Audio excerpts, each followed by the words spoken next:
Xenogenders, and the people that use them, are cooler than you'll ever be, actually. That's it. That's the video. Send your threats here. Hi everyone, I'm Nick, or Nix, and if you've been anywhere online in the last 10 years or so, you've probably seen discourse about xenogenders. But what are xenogenders, and why are xenogenders, and how do they affect you? Also, very, very quickly, before I begin, I just want to say that I originally wrote the script for this video like months ago, and after the whole presidential inauguration, I wasn't sure if I was going to actually end up uploading this ever because I wasn't sure if it was still going to be relevant at all. But there is something at the end of this video that did ultimately lead me to still wanting to upload it anyway, so with that out of the way. To start, what are xenogenders? Basically, xenogenders are gender identities that exist partially or entirely outside of the spectrum of masculinity and femininity that society generally assigns to gender. A man is, well, someone who identifies as a man, and women are women. An androgynous non-binary person might identify somewhere between these two things. A gender-fluid or bigender person might identify as both of these things, and an agender person likely doesn't identify with anything at all. But what about people whose gender identities exist completely outside of this chart? Well, that's what xenogenders are for. Now that we understand what xenogenders are, let's discuss why someone might identify with them in the first place. The biggest reason is their link to the autistic community. Historically, xenogenders have pretty strong ties to the autistic community. Ever since the term was first coined about a decade or so ago, the majority of the people who have participated in the creation of and identification with these labels have been neurodivergent, and primarily autistic people. But why is that? Well, gender, masculinity, and femininity are all social constructs, and given that autistic people struggle with things like unwritten social rules, some autistic people feel like these concepts don't really make much sense to them. I mean, what is masculine? Short hair, big muscles, dark clothes. What is feminine? Long hair and makeup and dresses? No, but also yes. Now, you might look at me and say, well, Nick, those are all just stereotypes and don't determine your gender. A butch lesbian with a pixie cut and a flannel is still a woman if she says she is. And as a dude wearing makeup, I agree. But if that's the case, then what even is any of this? What is masculine and feminine? What is man and woman? The answer is nothing. And everything? It's all just made up and has completely changed over time and varies across cultures. So it's all just kind of whatever we say it is then, isn't it? It's all really kind of just vibes. But isn't that kind of weird then? I mean, can't you see how this is all kind of confusing for everyone when you sit down and really think about it for too hard or for too long? So doesn't it make sense that someone, and again, especially someone who already struggles with understanding social norms, might look at all of this and go, and again, obviously I know that people who don't conform to the stereotypes assigned to a particular gender while still identifying with that gender exist. I mean, I literally am one.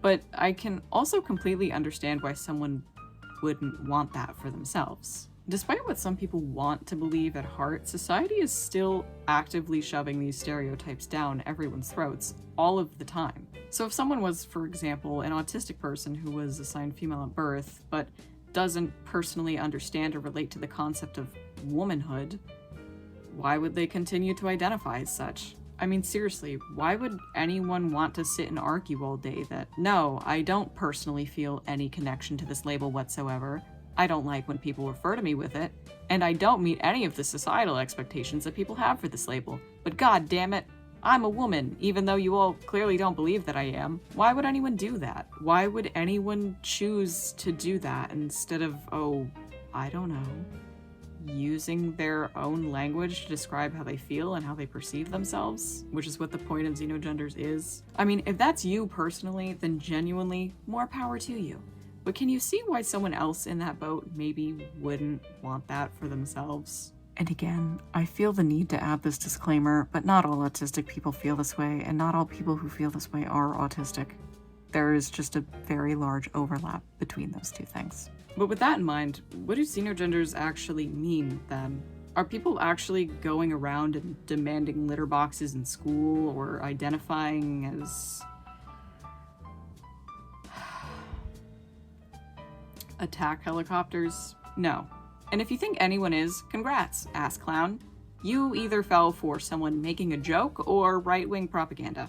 While I can't possibly explain every possible experience of gender someone might have in this video, for the vast majority of people who identify with xenogenders, they're basically kind of like metaphors for gender and how they see or feel about themselves. They're just things that you see pieces of yourself in or relate to really strongly to the point where it feels like a defining characteristic of yourself. And this honestly isn't that new or strange.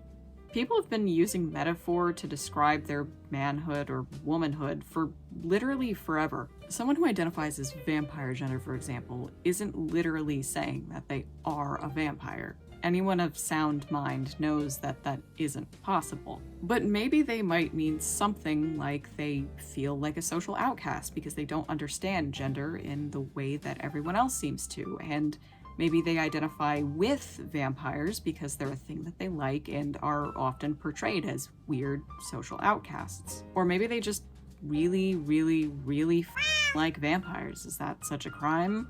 I guess you could say a lot of it is people who don't really fit in anywhere pointing and going, this thing sort of feels like a thing that you could understand part of my personhood through, in like a really shorthand way. And that's kind of it. So why do people hate them so much? The biggest argument that people seem to have against xenogenders is that they're harmful to trans people. And people especially love to phrase this as harmful to real trans people, which itself is an incredibly harmful thing to say. The insinuation that there are real trans people and fake trans people is just a rehashing of the same trans discourse that people have been doing for what feels like forever at this point, and is pretty clouded by racism, misogyny, and classism. I don't think I really have the time to explain all of my feelings on this in this video, but I'm gonna see if maybe I can link some things that explain how I feel in the description, or I don't know, maybe I'll make a video about that in its entirety in the future. But anyway, back to the main point. Some people think that xenogenders hurt trans people. Their main argument is that xenogenders make trans people look stupid or give conservatives ammunition to further target trans people, and I think that this argument is genuinely pretty laughable. If you think this, take a step back and actually think about what you're doing with this one for a second. You're literally blaming a minority group for their own oppression. Number one, isn't that weird? Don't you feel weird for saying that? Is it not strange to throw your own peers as a queer person under the bus and demand that they make themselves smaller and more palatable to conservatives so that you can maintain what small privileges you have over others for another day? Because I personally think that's pretty weird. And oddities aside, anyone making this argument is either willfully ignorant or blissfully unaware of how transphobes actually view trans people. You're operating under the assumption that there was ever a difference in your oppressor's eyes between you and your less palatable peers to begin with. And there wasn't. And there never will be, at least not any significant one. In the eyes of a transphobe, the idea of someone identifying as cat gender is just as ridiculous as someone identifying with anything other than the gender that was assigned to them at birth. You are one and the same to them. No amount of selling out other queer people will ever net you enough social currency with conservatives to buy your way into a seat at their table. And even if you could sit with them, why would you want to? Why would you want to fit in with the fascists actively trying to exterminate us? The danger to trans people is transphobia. And transphobia comes from transphobes. Not trans people that you personally dislike or disagree with. Not trans people that you don't understand. Just plain old transphobes. So if people with xenogenders aren't the reason why transphobes are transphobic, now what? Does this actually affect anyone outside of the people actually using these identities? Not really, no. Even if at this point you still have some kind of personal beef with xenogenders, you can quite literally just choose to ignore them. Just block and mute people online if you really disagree with them so much and move on with your day. Harassing people who identify with xenogenders is, one, just a genuinely nasty and unreasonable thing to do, and two, a waste of your time anyways. The likelihood of even running into someone who publicly uses xenogenders outside of exclusively online spaces is honestly incredibly low. Not only are these people like 1% of the 1% that is the trans community, but nearly, if not actually everyone that I have ever seen identify with xenogenders also uses more socially normal language and identities in real life for safety reasons and ease of communication anyway. They're generally more of a personal thing that people share with others who they want to understand them on a deeper level, like friends or people who they already share particular communities with. I also really quickly want to address some of the other common arguments that I see against them, namely the no one's gonna call you that and well, they didn't exist before, which proves no one needs them arguments. The first one is again weird to me because that is the exact same argument that transphobes use against binary trans people. And the second one is weird to me because is the point of language not to evolve and change over time to better communicate the thoughts and feelings of the people using it? And like, how deep do you even want to go with that? Because I feel like you could make that argument about almost anything. I guess I just feel like with each passing day, the world is actively shifting further and further right-wing. And if you're a queer person in the United States especially, many of us are actively losing our rights in real time. If xenogenders are something that you're genuinely concerned about instead of, I don't know, the lives of our literal community members being at stake, what are you doing? What are your priorities? And before you start to tell me I can do multiple things at once, no, you can't. Maybe some people can, but you, specifically, if you're the kind of person who thinks that xenogenders are genuine threats to the trans community and worth spending any time crying over, no. I don't believe that you're smart enough to be capable of focusing on multiple things at once, actually. And this isn't to say that there aren't any concerns about xenogenders whatsoever. I do think that there is something to be said about the fact that fitting yourself into hyper-specific boxes does not inherently equate to a better understanding of oneself, and can actually sometimes be the opposite of productive for self-discovery if you're not careful. But that isn't an issue that's specifically unique to xenogenders. I've seen people do this with all kinds of things like sexuality, mental health, chronic illness, and a whole bunch of other things too. And honestly, I really don't think that that's what a notable amount of the people who use xenogenders are doing when you actually get to know them personally. For a lot of people, it's not really like, this specific box is me. It's more like, gender's dumb and I'm gonna have some fun with it. Maybe this is a hot take, but I think a lot of the hatred towards xenogenders is just a really good example of how much people hate seeing anyone, but especially marginalized people, be happy. About anything, really, but especially with themselves. I think the amount of self-love and self-acceptance that a lot of people who use xenogenders seem to have for themselves honestly just really irritates people in an almost jealous sort of, but if I have to suffer and struggle with hating myself every day, they should have to too, sort of way. Not to mention, I think the way xenogenders force a lot of people to contemplate their understanding of the very concept of gender honestly just scares a lot of people, including other LGBT people. People don't like questioning things that they've known their whole lives and don't like change. And for that reason especially, I think the people who use xenogenders are a lot more queer than a lot of you will ever be. Like, even though xenogenders themselves are new, weird made-up labels very much are not. A lot of queer culture has always just been freaky people trying to have fun and enjoy their lives in the most authentic way possible. There are so many identities in queer history books that I think would give a lot of people who hate xenogenders a heart attack if they saw them. Identities with multiple slurs in the names, identities with labels that directly conflicted with each other, things that people genuinely just made up. And I know I've seen some complaints about this comparison too, specifically because of like differing goals behind the use of them. And I do agree that the goals were often not necessarily the same, but the point that I'm trying to make here is that I think hating xenogenders for things like conflicting labels or being weird, or because they use descriptions outside of man or woman, is pretty ignorant of queer history. And given how diverse the range of xenogenders actually is, there are some that do share the same goals too. Not every xenogender is frog gender or marshmallow gender or some shit. There are freak genders for freaks too. There are plenty that are based in things like kink culture, for example, and ones that serve as descriptors for sexual and romantic relationship dynamics. I also want to touch on something else that I've seen a lot of, which is basically this sentiment from other trans people of, okay, I don't really mind xenogenders that much, but don't pretend that you're trans or that you needing to be valid is comparable to the material needs of trans people. I don't really know if I have the words to completely articulate why this also leaves a really bad taste in my mouth, but I think number one, again, it sort of implies that there are real and fake trans people and that people who use xenogenders aren't actually trans. And again, it also completely ignores the fact that the majority of people who use xenogenders literally do identify with normal trans labels too, and many of them are also actively transitioning to some degree in real life, and also need access to things like the ability to change their names and gender markers, and are also pursuing various stages of medical transition.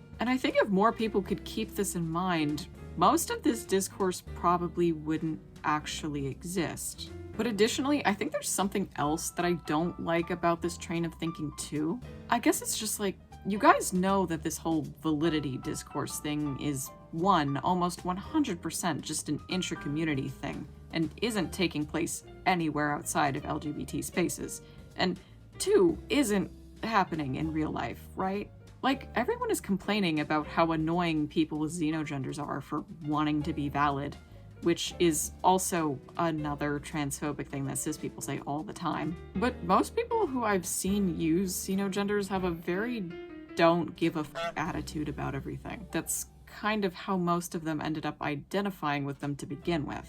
So I guess my question is, who is this fake xenogender user that people are beefing with in their heads that thinks that validity will save us all and that nothing else matters? Like, sure, statistically, I'm sure someone has said that at some point in time, because statistically somebody's probably said everything you could probably imagine at this point. But can anyone point to a time where somebody said this and they weren't either literally a 13-year-old, somebody rage baiting, or a misunderstanding of what someone else was trying to say and interpreting it in bad faith? Because I'm gonna be honest, I'm not sure almost anyone complaining about this actually could. I can assure you that the vast majority of people who identify with xenogenders know that validity is not the end-all be-all of queer liberation. The only reason a lot of people who use xenogenders bring it up in the first place is just because it kind of sucks to be a misunderstood minority within a misunderstood minority group. And it just doesn't feel good to even have people within your own community shit on you online, when it would probably be in all of our best interests if we, I don't know, supported each other. It just doesn't feel good. And I know that people make the joke all the time that, like, getting bullied on Twitter isn't real oppression, and I mean, I agree, it's not, but either way, people have a right to complain about it, especially when a lot of the things being said are actively normalizing transphobic rhetoric and making queer spaces more hostile and unsafe, even for binary trans people. And again, these people are also facing real oppression because they are trans. And while yes, there definitely are some non-binary people who don't medically transition, don't socially transition, and don't face the systemic discrimination that other trans people do, some people are way too comfortable in assuming that this is all or most of the community, and I don't think that that's fair or accurate to reality. And I myself will even agree that the people who do fall into this group have a tendency to center themselves and speak over significantly more marginalized trans people, and even often perpetuate transphobia themselves. But I don't think it's fair to have that conversation without acknowledging that this is a very vocal minority within the extremely diverse range of non-binary people and identities. Okay, now to the part of the video that I mentioned at the start that got added last minute here. Like I said before, I originally wasn't sure if I was gonna end up making this video given the state of everything post-US presidential inauguration. But ever since then, and especially over the last week or two, I've noticed something that's increasingly starting to really piss me off. I have seen multiple viral tweets over the last couple days that basically say things along the lines of like, we need to go back to this level of woke right now, or I'm missing 2018 woke now. And the pictures in the tweets will be screenshots of people's xenogender identities, and I'm genuinely so mad, like, I don't even know if I have words to describe this. To pretend like literally 2 months ago, a significant portion of the internet, including some influential leftists and trans people, weren't actively bullying people with xenogenders in their bios and anyone defending them, only to turn around and cry that everyone should pretend to support them because you're scared now? People who use xenogenders aren't pawns, they're people. You don't get to harass and bully them into hiding and then demand that they come back so you can prop them up as bullet sponges and use them as a buffer between yourself and the anti-queer rhetoric you helped to normalize by being an edgy asshole.